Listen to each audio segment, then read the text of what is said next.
बॉलीवुड में ऐसे के एक्टर्स हैं जिन्होंने अपने को स्टार्स को पब्लिक में इंसल्ट किया है, चाहे वो प्रेस कॉन्फ्रेंसेस हो या फिर टीवी शोज। की फिल्में हमारी फिल्में क्या है, बड़ा पाव। नहीं ऐसा नहीं है इरफान भाई, ऐसा कहाँ बोला मैंने। हमने भी लाइफ वाली फिल्में की है, राइट? हमने भी लाइफ वाली फिल्में की हैं, life in a metro, life of पाई।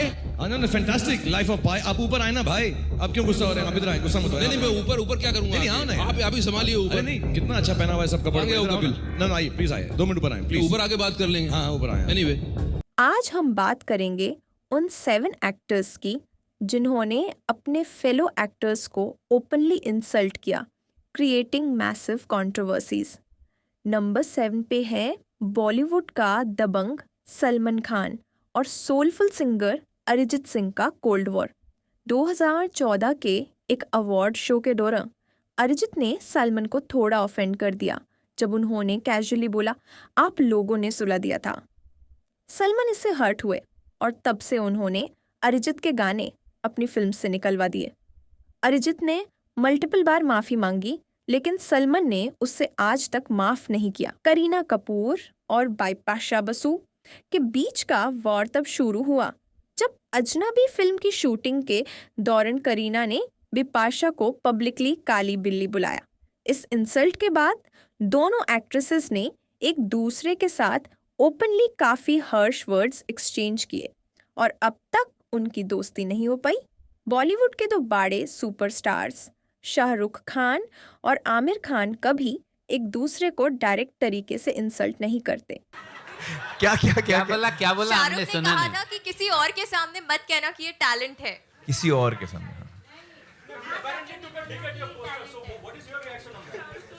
अब क्या है? नहीं मैं कुछ नहीं बोलूंगा। मैं कुछ नहीं बोलूंगा। मेरे पास 2-4 बहुत कमाल के जवाब आ रहे हैं। लेकिन छुपके टॉन्ट्स मारना इनका स्टाइल है। एक बार आमिर ने अपने ब्लॉग पे लिखा था कि उनके कुत्ते का नाम शाहरुख है और ये कंट्रोवर्सी बहुत बड़ी बन गई थी। फिर SRK ने भी प्रेस कॉन्फ्रेंसेस में आमिर को इनडायरेक्टली ट्रोल कर दिया।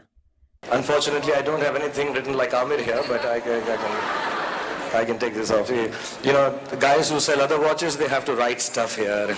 We don't need to. Sonam Kapoor ने एक बार ऐश्वर्या राय को आंटी जी कहकर पूरी इंडस्ट्री को शॉक कर दिया था। यह जब हुआ जब सोनम ने कांस फिल्म फेस्टिवल के दौरे एक कमेंट किया था कि ऐश्वर्या उनके फादर अनिल कपूर के टाइम की एक्ट्रेस हैं, इसलिए वो उन्हें आंटी कहती हैं। ऐश्वर्या ने डायरेक्टली रिएक्ट नहीं किया, लेकिन इंडस्ट्री में ये कमेंट बहुत वायरल हो गया। ये लिस्ट इनकम्प्लीट होती अगर ऋतिक रोशन और कंगना रनौत का नाम नहीं होता। For how long, father? They will keep hiding behind their influential big names, father. He is an adult. He can pretty much handle his own controversies in show business. इनका feud तब start हुआ जब कंगना ने ऋतिक को अपना सिली x बुलाया और ऋतिक ने ये बात डिनाई करते हुए उनके खिलाफ लीगल नोटिस भेज दिया। ये पूरा मुद्दा मीडिया में काफ़ी डिस्कस किया गया, जिसमें दोनों तरफ से बहुत सारे इंसल्ट्स और एलिगेशंस आए। मुझसे बड़ी गलती हो गई, मुझे माफ कर दो। मैंने कहा देखो, तुम अपना दिमाग पहले बनाओ, तुमको करना है मुझसे शादी कि नहीं करना है। नहीं तुम तो इतनी भड़क गई हो। मैंने कहा यार, तुमने 15 दिन पहले कहा कि किसी को बताया तो नहीं तुमने हमारे बारे में? कौन कौन जानता है जो मैंने तुमको ये क्या है वो फोटो तुमने डिलीट किया। मैंने कहा तुमने इतनी बदतमीजी से मेरे साथ बात की और 15 दिन बाद तुम कह रहे हो कि तुम्हारी सब बड़ी तारीफ कर रहे हैं। मुझे बड़ा गर्व महसूस होता है जब तुम्हारी सब तारीफ करते हैं। तो मैंने कहा तुम पहले अपना दिमाग मन बनाओ। तो उधर से भड़क गया कि हम आए तो हमको कोई ना रोके, हम जाएं तो हमको कोई ना रोके। ये क्या हो गया यहाँ पे? गोविंदा और डेविड धावन का जोड़ी 90s के ज़माने में सुपरहिट थी, लेकिन जब गोविंदा ने एक इंटरव्यू में बोला कि डेविड धावन ने उन्हें यूज़ करके छोड़ दिया, तब सबको सरप्राइज मिला। गोविंदा ने ओपनली कहा कि उन्होंने डेविड के लिए बहुत कुछ किया, लेकिन जब उनका करियर डाउन जा रहा था, डेविड ने उन्हें सपोर्ट नहीं किया।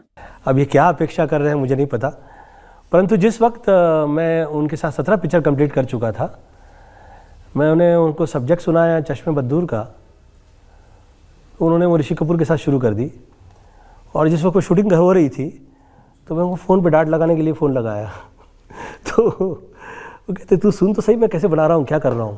तो बोला मैं क्यों सुनने लगा यार, तू कर क्या रहा है, पहले कहा तो कर, मुझसे कहता भी नहीं है, सब्जेक्ट भी उठा लिया, काम कर दिया। बहरहाल ये यहाँ पे डिस्कस करने लायक नहीं है। वो बहुत पढ़े लिखे हैं, समझते हैं बात, परंतु जिस वक्त मेरे सेक्रेटरी उनके साथ समक्ष थे उस वक्त मैं पॉलिटिक्स से निकला था, तो थोड़ा मैं चेंज हो गया था।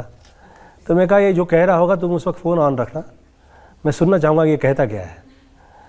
तो डेविड का फ़ोन जिस वक्त कह रहे थे उनका फ़ोन ऑन था, तो फ़ोन पे मैंने सुन लिया वो कह रहे हैं कि चिच्ची बहुत सवाल पूछने लग गया है, और इतने सवाल पूछने लग गया है कि मेरा नहीं दिल है कि मैं उसके साथ काम करूं।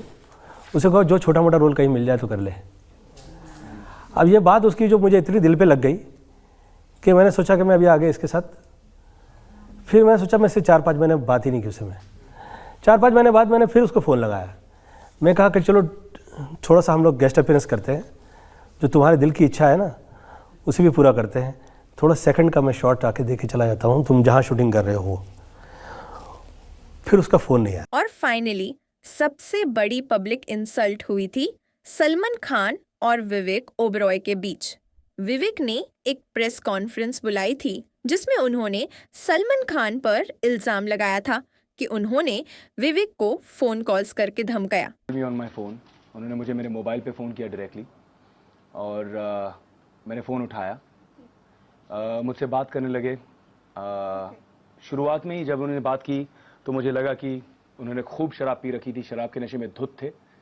और he started out saying that who are you, तुम हो कौन, तुम अपने आप को समझते क्या हो।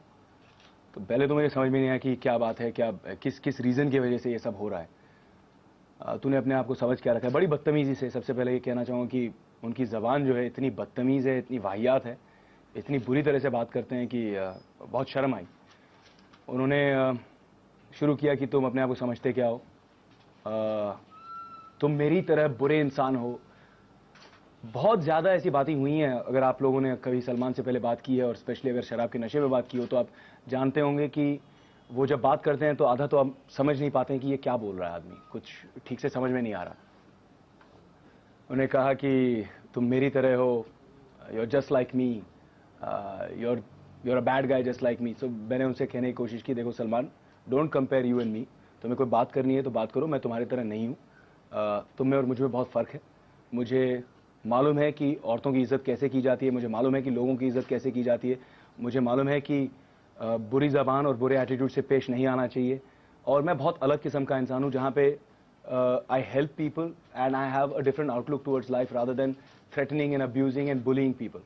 क्योंकि विवेक उस वक्त ऐश्वर्या राय के साथ डेट कर रहे थे। ये कॉन्फ्रेंस बॉलीवुड की सबसे कंट्रोवर्शियल इवेंट्स में से एक बन गया था, और विवेक का करियर भी उसके बाद डाउनहिल चला गया। ये the 7 biggest public insults in Bollywood history. Bollywood की दुनिया ग्लैमरस है, लेकिन बिहाइंड द सीन्स काफी ड्रामा होता है। आपको कौन सा फ्यूड सबसे शॉकिंग लगा? कमेंट्स में बताएं। और अगर आपको ये वीडियो पसंद आई तो लाइक, शेयर और सब्सक्राइब ज़रूर करें। मिलते हैं नेक्स्ट वीडियो में एक और बॉलीवुड एक्सपोज के साथ।